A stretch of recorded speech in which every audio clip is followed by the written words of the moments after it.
Welcome to vehicles. सो आज हमारा जो टॉपिक है वो है IELTS एग्ज़ाम के राइटिंग टास्क से रिलेटेड है। अगर हम इसके अंदर बात करें कि IELTS एग्ज़ाम के अंदर, तो सबसे पहले आपको पता ही है कि ये दो तरीके के होते हैं, एकेडमिक IELTS और GT IELTS। दोनों के अंदर सिर्फ एक छोटा सा ही डिफरेंस होता है। इसके अंदर ये है कि भाई जो राइटिंग टास्क फर्स्ट होता है, दोनों के अंदर सिर्फ एक छोटा सा ही डिफरेंस होता है। इसके अंदर ये है कि भाई जो राइटिंग टास्क फर्स्ट होता है एकेडमिक के अंदर आता है रिपोर्ट, जबकि जो जीटी होता है उसके अंदर राइटिंग टास्क फर्स्ट जो होता है वो होता है लेटर। बाकी जो ऐसे होता है दोनों के अंदर ही क्या है, सेम आता है।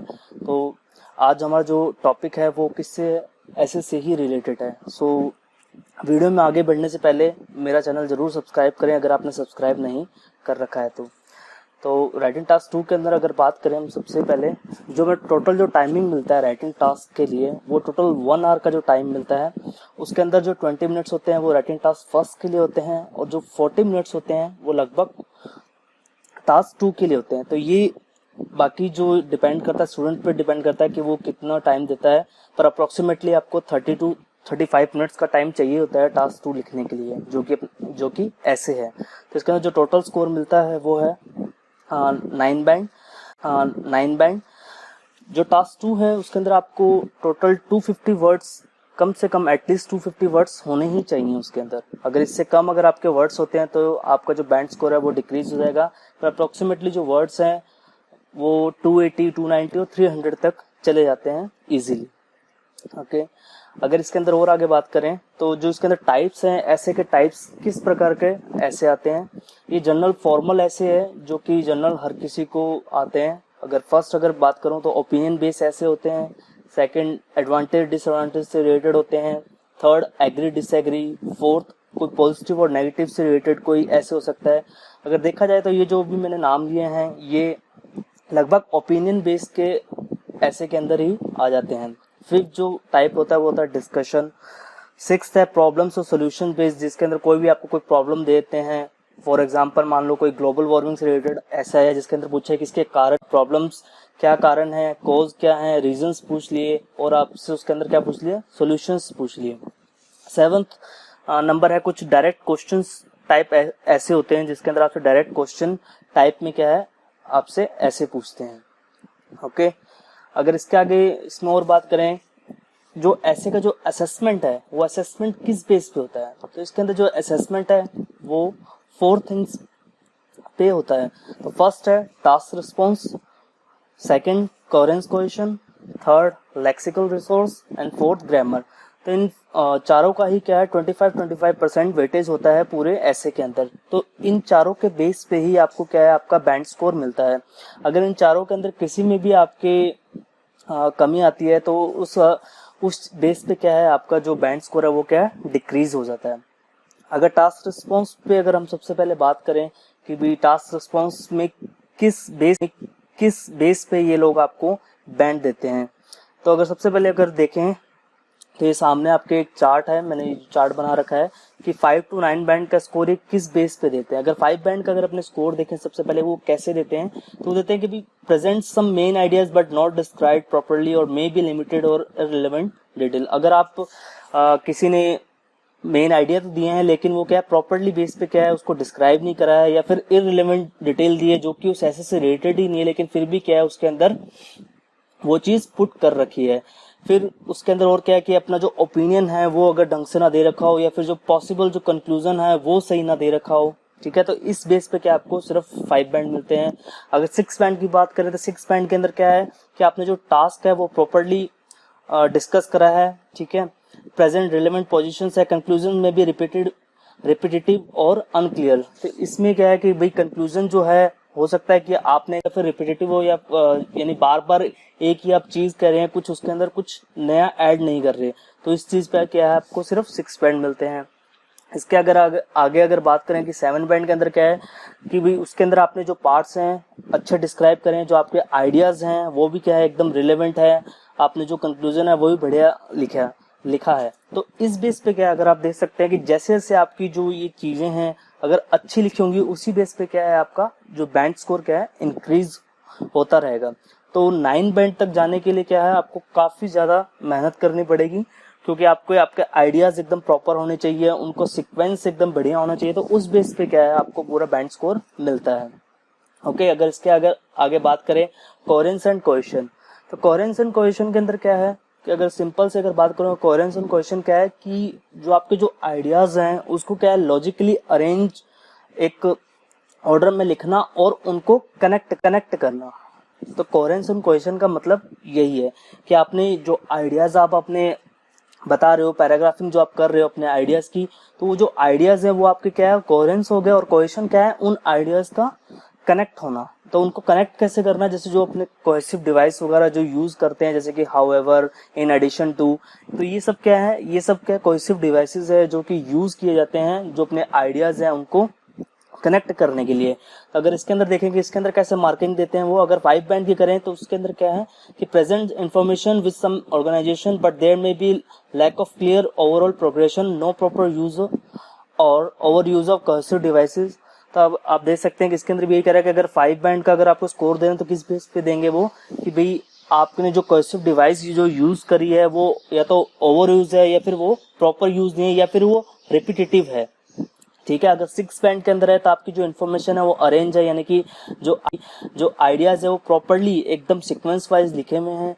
जो यूजेस है कोहेसिव डिवाइसेस इफेक्टली यूज किया है, बट कोहेशन विद इन और बिटवीन सेंटेंसेस में बी फॉल्टी। कई बार जो 6 बैंड का स्कोर है वो कैसे कि आपने अगर कोहेसिव डिवाइस तो यूज करें, लेकिन वो क्या है कुछ जगह पे उनका जो यूज है वो सही नहीं है, तो वो कनेक्ट भी सही नहीं कर रहे हैं, या आपने जो यूज करा है वो गलत यूज करा है, उनके अंदर स्पेलिंग एरर भी हो सकता है। तो इस बेस पे क्या है आपका स्कोरिंग जो है वो क्या डिक्रीज होता है। तो जैसे जैसे ये चीजें आपकी सही होती रहेंगी उसी बेस पे क्या है आपके बैंड स्कोर क्या है इंक्रीज होता रहेगा। तो 7 बैंड के अंदर भी अगर आपको मिलेंगे तो किस बेस पे मिलेंगे कि आपका कोहेसिव जो है वो एकदम बढ़िया होना चाहिए। ठीक है, जो आइडियाज है एकदम ऑर्गेनाइज, प्रॉपरली ऑर्गेनाइज होने चाहिए, यानी कि एकदम आइडियाज टू आइडियाज चलने चाहिए। ये नहीं कि आपने एक आइडियाज को डिस्क्राइब करा लेकिन सेकंड पे जा रहे हो तो वो आइडियाज उससे क्या है मेल ही नहीं खा रहा, तो इस बेस पे क्या है आपको स्कोर अच्छा नहीं मिलता। अगर इसके आगे अगर हम बात करें, आगे क्या है लेक्सिकल रिसोर्स। लेक्सिकल रिसोर्स का मतलब क्या है वोकैबुलरी, कि आप वोकैबुलरी किस टाइप की यूज करते हो। ठीक है, कि आपने जो वोकैबुलरी है आप अपने ऐसे के अंदर लिख रहे हो तो बहुत ही कॉमन वर्ड्स होते हैं, बहुत ही ज्यादा सिंपल वर्ड्स होते हैं, तो उस बेस पे क्या है आपको जो स्कोर है वो बहुत ही कम मिलता है।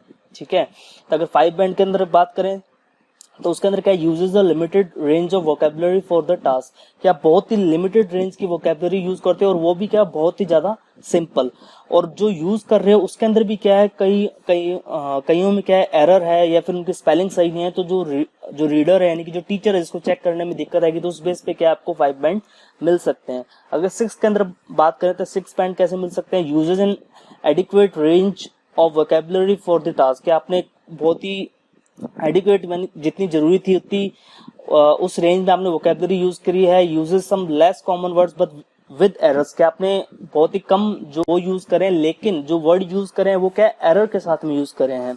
ठीक है, क्योंकि कई बार क्या होता है कई स्टूडेंट्स देखे हैं वो वोकैबुलरी तो यूज करते हैं सिनोनिम के नाम पे, लेकिन कुछ वर्ड्स की कुछ कंडीशंस होती हैं कि भाई इस कंडीशन के लिए ही ये वर्ड प्रॉपर यूज होता है। तो कई बार क्या होता है कि बस कि भाई सिनोनिम है, सिनोनिम को यूज कर दो, कई स्टूडेंट ऐसे ही यूज कर देते हैं जिस कारण से क्या उनका बैंड स्कोर डिक्रीज होता है। तो ये इन चीजों से ही क्या है अपना जो बैंड स्कोर है वो क्या इंक्रीज होता है। तो यही है कि अगर 7 बैंड चाहिए तो आप जो वोकैबुलरी यूज कर रहे हो वो अच्छी वोकैबुलरी हो।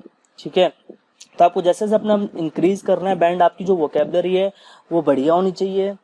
साथ में जो स्पेलिंग एरर है मेन, हमेशा स्पेलिंग हमेशा ध्यान रखो। ज्यादातर स्टूडेंट्स क्या, कई स्टूडेंट्स ऐसे हैं जिनकी वोकैबुलरी तो बहुत अच्छी है लेकिन जब उन्हें लिखना होता है तो उनकी स्पेलिंग मिस्टेक्स बहुत होती हैं।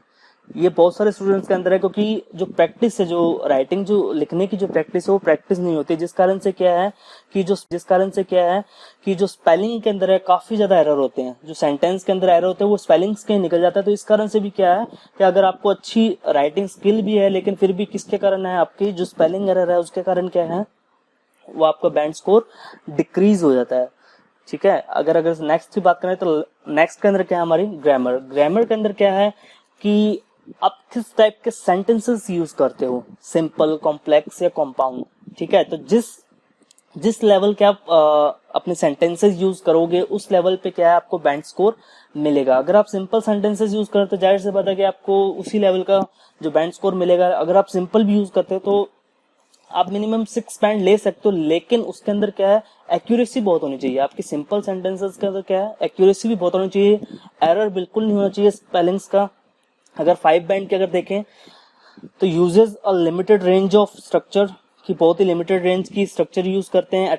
एक्यूरेट कि भाई अटेम्प्ट तो ट्राई करते हैं, लेकिन क्या है कि जो सेंटेंसेस है वो क्या है कि काफी ज्यादा उसके अंदर एरर वगैरह होते हैं। 6 बैंड के अंदर चलें तो 6 बैंड के अंदर क्या है कि सिंपल भी यूज करते हैं, कॉम्प्लेक्स भी यूज करते हैं, लेकिन वही है कि उसके अंदर क्या है कुछ एरर्स होते हैं, जैसे कि कुछ ग्रामेटिकल या फिर पंक्चुएशंस जो होते हैं। पंक्चुएशंस भी बहुत बड़ा जो रोल प्ले करती है, क्योंकि कई स्टूडेंट्स इस चीज के अंदर भी क्या है जिनको कॉमा फुल स्टॉप में काफी ज्यादा प्रॉब्लम आती है। कई स्टूडेंट्स देखे हैं मैंने ऐसे, तो उनको इस चीज में बहुत ज्यादा प्रॉब्लम्स आती है।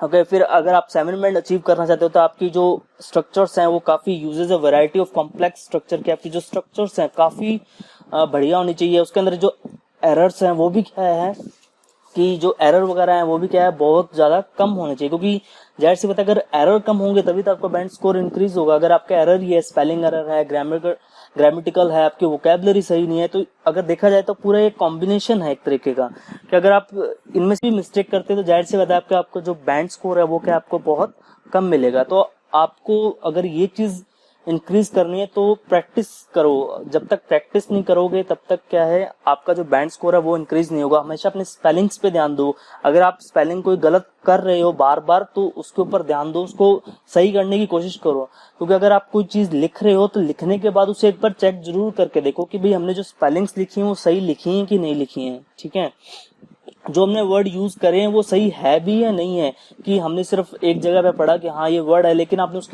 उसके बारे में देखा उसका मीनिंग किस जगह पे क्यों यूज कर रहे हैं। तो कई बार इस चीज का भी क्या है काफी ज्यादा बच्चों के अंदर जो क्या है उनके लिए काफी ज्यादा कंफ्यूजन क्रिएट कर देता है। तो इस चीजों को मैं कहना चाहूंगा कि भाई ये जो चीजें हैं आप इसके ऊपर प्रैक्टिस करें। और राइटिंग के लिए जब तक आप रीड नहीं करेंगे तब तक आप क्या है राइटिंग जो राइट है वो कर नहीं सकते, क्योंकि आप राइटिंग जो राइट है वो कर नहीं सकते, क्योंकि आप रीड करोगे कुछ पढ़ोगे तभी आपको क्या है लिखने का आएगा। क्योंकि जो सेंटेंसेस है ये जो सिंपल है, कॉम्प्लेक्स और कंपाउंड, इस तरह के जो सेंटेंसेस है वो आपको तभी आएंगे जब आप रीड करोगे। क्योंकि रीड करोगे तो लोगों के जो लिखे हुए सेंटेंसेस है तभी आपको पता लगेगा कि हाँ इस चीज को ऐसे भी हम लिख सकते हैं। सो जो ये आज का हमारा टॉपिक था ऐसे से रिलेटेड, तो आगे जो वीडियो आएंगे वो अलग अलग चीजों से रिलेटेड हो गए। आगे मैं आपको बताऊंगा कि इंट्रोडक्शन कैसे लिखा जाता है ऐसे का। सो प्लीज सब्सक्राइब, और अपने फ्रेंड से भी कहें कि वो इस चैनल को सब्सक्राइब करें, उन्हें कुछ नया सीखने को मिलेगा। सो जल्द ही हम अपने नेक्स्ट वीडियो में मिलते हैं। Thank you for watching.